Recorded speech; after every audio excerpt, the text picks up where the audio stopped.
Hello enemy gang. तो आज हम एक्सप्लेन करने वाले हैं जुजुत्सु काइसेन के चैप्टर 209 को। तो चैप्टर की शुरुआत में हम देखते हैं हमें 14 नवंबर का टाइम दिखाया जाता है।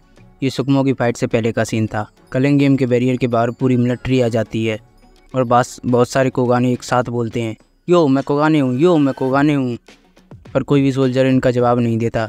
केंजाकू रामे को बताता है कि जो रैंडम टेलीपोर्टेशन होती है वो कलिंग गेम के रूल्स में नहीं है, इसीलिए जब तक वो कोगाने के सवाल का जवाब नहीं देंगे तब तक वो रैंडमली टेलीपोर्ट नहीं होंगे।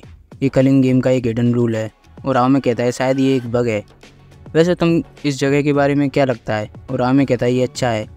अगर ये यहाँ पर है तो एक ऐसा बात बनाया जा सकता है जिससे सुकुना सामा भी सेटिस्फाई हो जाएंगे। जब ही हमें रेमी का सीन दिखाया जाता है जिसके पास एक सोल्जर स्मोक ग्रेनेड फेंकता है।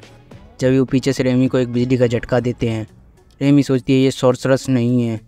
एक सोल्जर कहता है तुमने अच्छा काम किया, सेकंड प्लेस। दूसरा सोल्जर कहता है हाँ मैं सेकंड प्लेस हूँ, वैसे ये आसान था, मुझे नहीं पता वो जादूगर है या नहीं, पर हमारा लेफ्टिनेंट ऐसे ही डर रहा था, वो बस एक कायर है जो कि जोरू का गुलाम है। पर जब ही एक सोल्जर कहती है नहीं यहाँ पर इससे ज़्यादा कुछ भी है, ये थर्ड प्लेस सोल्जर थी। वो कहती है क्या मैं एक लड़की के तौर पर फर्स्ट प्लेस बन सकती हूँ? उसके साथ एक सोर्सर की डेड बॉडी भी थी। वो सोल्जर कहता है क्या तुमने उसे मार दिया? पर हमें तो उसे जिंदा पकड़ना था। नहीं, हमें बस उनका दिमाग ठीक रखना था, है ना? ग्रेनेड उसके ऊपर इफेक्टिव नहीं थे और उसके टेजर्स तो उसके आर पार भी नहीं जा पाए। क्या उनका कुछ वैसे नहीं हुआ? क्या वो लगे भी थे? क्या वो एक लेदर की जैकेट पहन रखा था? नहीं, मैंने उसके ऊपर हमला किया, एक 50 कैलिबर की बुलेट भी उसके आर पार नहीं जा पाई। तुम मजाक कर रही हो, है ना? नहीं, वो एक मॉन्स्टर था जो कि अपने सिर पर एक हेलीकॉप्टर में बदल सकता था। एक हेलीकॉप्टर मोर लाइक एक प्रोपेलर। तुम चाहो तो मुझ पर भरोसा कर सकते हो या फिर नहीं भी, पर मेरी टीम को चोट लगी है और मेरे सर के लगभग टुकड़े हो गए थे। मैं कहना चाहती हूँ अलग अलग तरीके के सॉर्सर हैं, जैसे कुछ कमज़ोर जिनसे तुमने निपट लिया और कुछ मॉन्स्टर हैं जिनसे हम लड़ रहे हैं, पर शायद इससे भी पावरफुल सॉर्सरस होंगे। वहाँ पर एक धमाका होता है। हाजिनोकी ने एक सोल्जर को पकड़ लिया था। हाजिनोकी सोचता है ये लोग तो फॉरनर्स हैं, पर ये कौन से देश से हैं? उसे रेजी की बात याद आती है कि केंजा को हम सबके ऊपर एक बॉम्ब छोड़ देगा और फिर कलिंग गेम का पर्पज़ पूरा हो जाएगा। हाजिनोकी कहता है तो वो ये कह रहा था। रामी कहता है तो तुम इन कलिंग गेम प्लेयर्स को नॉन सॉर्सरर्स के खिलाफ लड़वाना चाहते थे जो कि सोल्जर हैं, ताकि इससे कॉलोनी की कस्ट एनर्जी बढ़ जाए, है ना? नहीं, ये ऐसा नहीं है। मेरा मतलब तुम्हारा प्लान, मैं कहूँगा कि तुम्हारा गैस को 60 पॉइंट्स मिलते हैं। यह सच है कि टोक्यो और सेंडाई के अलावा बाकी कॉलोनीज़ में इनफ कस्ट एनर्जी नहीं है, इसीलिए इंश्योरेंस के लिए मैंने सभी बैरियर्स में मिलिट्री को भेज दिया, पर मैं सॉर्सर को सोल्जर्स के खिलाफ नहीं लड़वाना चाहता। अगर हम इनकार्नेटेड प्लेयर्स को छोड़ दें तो जो प्लेयर्स अभी अवेकन हुए हैं उन्हें सोल्जर्स के मुश्किल आएगी, और भले ही वो स्ट्रांग हो पर अवेकन प्लेयर सभी लोगों को नहीं मारना चाहते, और जैसे ही बहुत से सोल्जर्स मरेंगे तो वो वापस जाने लगेंगे। उरामी कहता है अच्छा तो ऐसा है।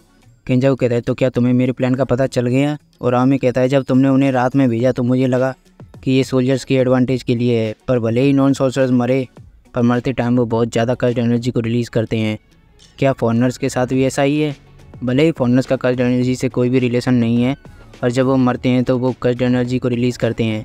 डेथ उनके ऊपर इतना स्ट्रेस डालती है कि उनका ब्रेन म्यूटेट हो जाता है। और रामे कहता है तो तुम शुरुआत से ही उन्हें सॉर्सरर्स के खिलाफ नहीं लड़वाना चाहते थे? हाँ, यह ज़रूरी भी नहीं था क्योंकि वो सच में जिसे नॉन सॉर्सरर नहीं हरा सकते। एक सोल्जर को एक कस्ट स्पिरिट दिखाई देती है जो कि बहुत ज़्यादा डरावनी थी। केंजाकू कहता है मैंने हर कॉलोनी में बहुत सारी कस्ट स्पिरिट को रिलीज़ किया है और रात में ही वो ताकतवर होती हैं। दूसरी तरफ आना कहती है शायद केंजाकू नॉन सॉर्सरर्स का कत्लेआम करना चाहता है। यूजी पूछता है क्यों? क्योंकि कलिंग गेम प्लेयर की कैस्ट एनर्जी कॉलोनी को भरने के लिए काफ़ी नहीं है, इसलिए वो इंश्योरेंस की तरह है। यूजी कहता है पर फिर भी इतने लोग बैरियर में क्यों आएंगे? थकावा कहता है शायद ये मेरी गलती है, मेरी पॉपुलैरिटी से लोग पागल हो जाते हैं, यह मजाक का टाइम नहीं है, सॉरी। पर जब ही यूजी के पास एक स्मोक ग्रेनेड आता है और वो उस ग्रेनेड को किक करके दूर फेंक देता है। थकावा कहता है तुम लोग कौन हो? मैगुमी सोचता है जो नॉन सॉर्सरर्स कॉलोनी में आ रहे हैं वो असल में सोल्जर्स हैं और वो बस जापान की पुलिस नहीं है। उनका गोल क्या है? क्या वो ह्यूमंस को बचा रहे हैं? नहीं, फिर वो हम पर हमला क्यों कर रहे हैं? वो तकामा के ऊपर फायर करते हैं पर उसके ऊपर कोई भी असर नहीं होता। फुशिगुरो सोचता है उन्होंने हमारे ऊपर गोली चलाई तो ये प्रोटेक्शन के लिए नहीं है, हमें उनसे डायरेक्टली ही पूछना होगा। और ये चैप्टर यहीं पर ख़त्म हो जाता है। तो अगर वीडियो अच्छी लगी तो वीडियो को लाइक करें, कमेंट करें और शेयर करना ना भूलें। साथ ही साथ चैनल को सब्सक्राइब जरूर करें और बेल नोटिफिकेशन को भी ऑन कर लें और रेगुलर अपडेट्स तो मिलते हैं नेक्स्ट वीडियो में। तब तक के लिए गुड बाय, टेक केयर।